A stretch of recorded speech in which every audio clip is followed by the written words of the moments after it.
आज का जो हमारा टॉपिक है वो है कज़न मैरिजेस के ऊपर। कज़न मैरिजेस के कुछ फ़ायदे हैं तो साथ साथ कुछ नुकसानात भी हैं। हम आज इनको डिस्कस करेंगे कि जिसमें जो फ़ायदे हैं उनको भी हम नेगलेक्ट ना करें और जो नुकसान है उनको भी, क्योंकि ये जो बैलेंस्ड डिस्कशन है आज के लिए बहुत ज़रूरी है। क्योंकि कुछ लोगों ने शादी कज़न्स में ही करनी है और ये डिसाइडेड होता है बचपन से, और लड़की को घर से बाहर, किसी ख़ानदान से बाहर नहीं भी आना चाहते।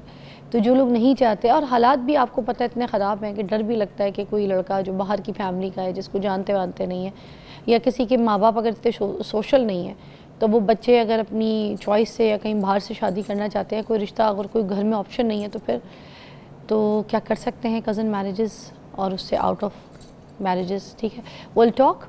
आज हमारे साथ जो मौजूद हैं guest, professor doctor Rashid Zia साहब हैं।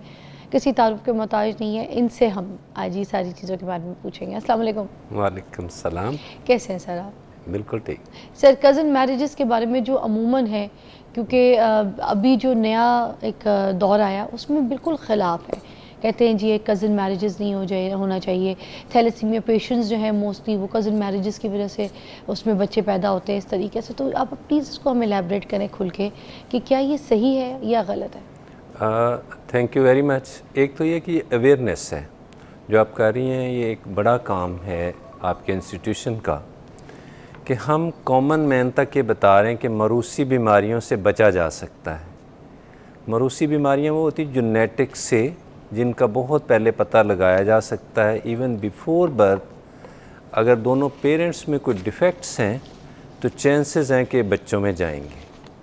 कज़न मैरिजेस सर्टनली, जो आपने अच्छी बातें उसकी एलेबोरेट की हूँ, बिल्कुल सब एग्रीड हैं कि हर बंदा अपने नज़दीक तरीन बंदे को near one dear one, cousins हमेशा नंबर 1 प्रायोरिटी होती। जिन्होंने किया है उन्होंने बड़ा नेक काम किया है, एंड कीप इट अप।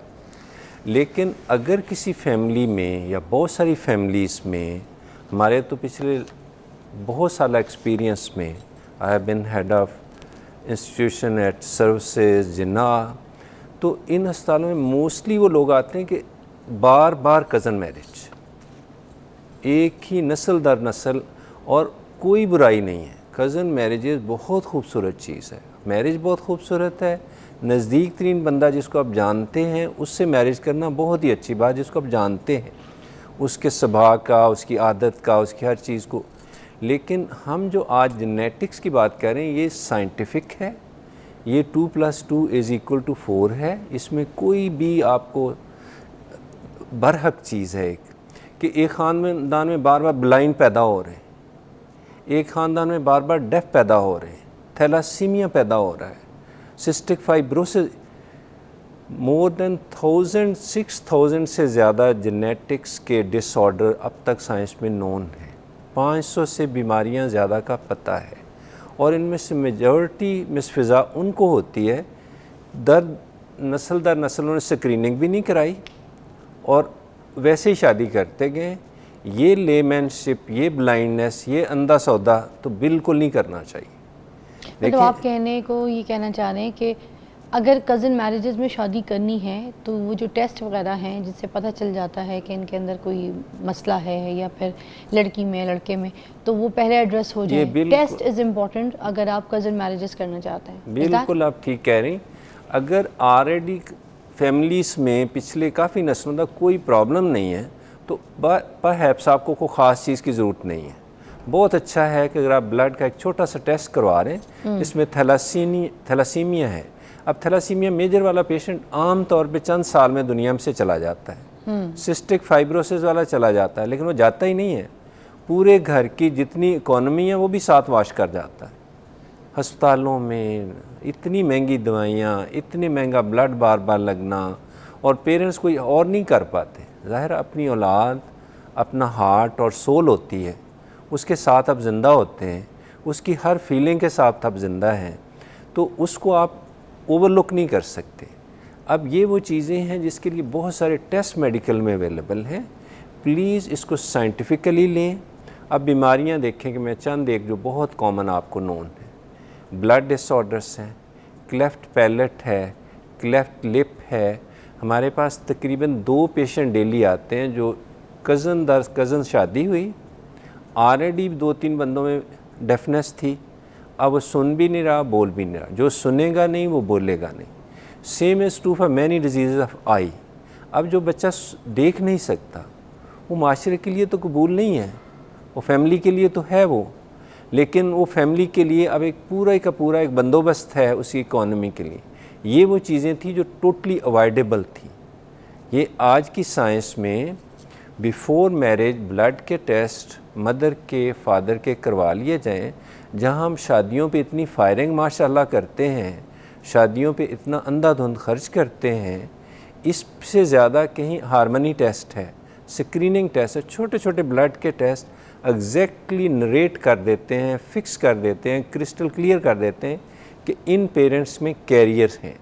अब हम जेनेटिक्स पे थोड़ा सा अच्छा, ब्रेक के बाद मैं पहले, क्योंकि इसमें फिर ये भी एड्रेस करवाना चाहूँगी कि कौन कौन सी ऐसी बीमारियां हैं जो इतना मतलब दोनों में ऐसी सिचुएशन क्रिएट नहीं करेगी कि शादी नहीं हो सकती, जब अगर शादी से पहले उनके कोई ये ब्लड टेस्ट में पता चल जाता है, तो उनमें कौन कौन सी ऐसी बीमारियां हैं जो कि होने के बावजूद भी वो शादी हो सकती है। मौजूद है, हम लोग कज़न मैरिजेस के ऊपर बात कर रहे हैं। जहाँ हम फ़ायदे बात कर रहे हैं वहाँ नुकसानात को भी छेड़ रहे हैं, जिक्र कर रहे हैं, क्योंकि हमें पता होना चाहिए। अच्छा, कुछ ऐसे भी टेस्ट में अगर रिज़ल्ट आ जाएँ, क्योंकि आपने कुछ हमें ऑप्शंस बता दिए कि ये बीमारियाँ हो सकती हैं कज़न मैरिजेस से, तो अगर कोई ऐसी बीमारी जो कि आपको लगता है कि इससे नुकसानदेह नहीं हो सकता, दोनों जो है शादी कर सकते हैं अगर इनके बीच में, वो कौन कौन सी है? जो ज़्यादा सीरियस बीमारियाँ उस पर हमें ज़्यादा फोकस करना है। हाँ, जैसे ब्लड के डिसऑर्डर्स हैं, जिसमें सबसे ज़्यादा थैलासीमिया पाकिस्तान में बहुत आम है, उसके बाद सिकल सेल है। इन दोनों में आपको बहुत सारे प्रॉब्लम आगे जाके होंगे, और ये ऑटोसोमल रिसेसिव डिजीज़ हैं जो मेडिकल का वर्ड है। इसका मतलब ये कि अगर कैरियर हैं पेरेंट्स, एक कैरियर है तो चांसेस कम है दूसरे में। अगर दोनों कैरियर हैं तो आगे बच्चों में होने का चांस बहुत ज़्यादा हो जाएगा।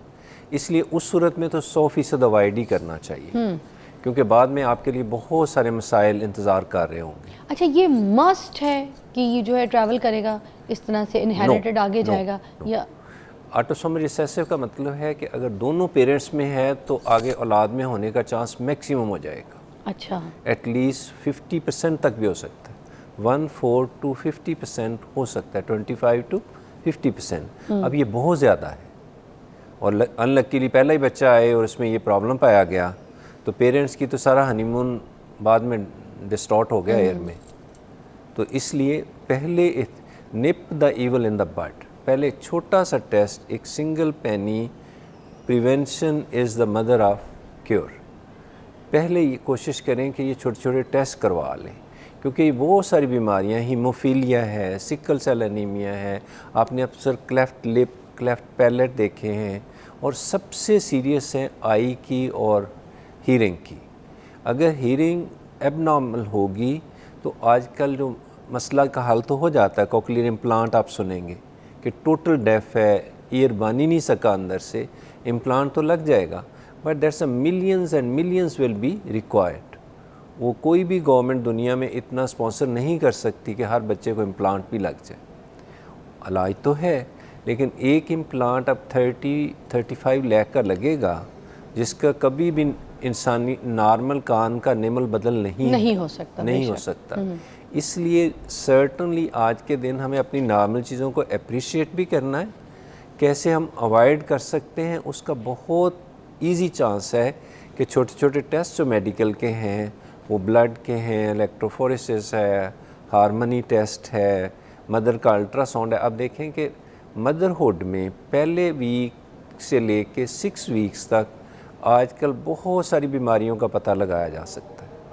अच्छा, मगर क्या ये जो हम इस्लामी इजाज़त की बात करते हैं, क्योंकि हम इस्लाम तो आपको पता है इस चीज़ की इजाज़त भी देता है, तो कि कज़न मैरिजेस जो हैं कि ये फ़ायदेमंद और महफूज हैं? कज़न मैरिजेस 100% महबूब है, बेहतरीन है, और इसमें कोई भी, लेकिन उन फैमिलीज़ में जहाँ पे सीरियस इश्यूज़ आएंगे, जैसे स्ट्रक्चरल एबनॉर्मेलिटीज़ हैं, लो बर्थ वेट पैदा हो रहे हैं, ब्लाइंड पैदा हो रहे हैं, बार बार हीयरिंग का, वहाँ पे ऑलमोस्ट अवॉइड करना चाहिए। वो तो एक जानते बूझते भी आप 440 वोल्ट को हाथ लगाएंगे तो उसका रिज़ल्ट को अच्छा नहीं होगा। नॉर्मल जहाँ पे बिल्कुल हेल्दी है, वेल्दी है, हर चीज़, कोई डिज़ीज़ ऑलरेडी फैमिलीज़ में 1-2 जनरेशन में नहीं है, वहाँ तक तो ठीक है। लेकिन क्लस्टरिंग ऑफ जीन, वर्ड है क्लस्टरिंग, एक ही जगह शादी करने से चांसेस हैं कि बीमारियों का गढ़ बन जाएगा। इसलिए बार बार नस्ल दर नस्ल कज़न मैरिजेस करने के नुकसानात हज़ारों हैं, ये तो स्टडीज़ ने प्रूव किया है। और best of the best medical universities जो इस्लामिक रिलेटेड हैं, जैसे मिस्र की है, सब ने कहा है कि जहाँ पे बीमारियाँ आम हों जिन फैमिलीज़ में, वहाँ पे इसको अवॉइड किया जाए।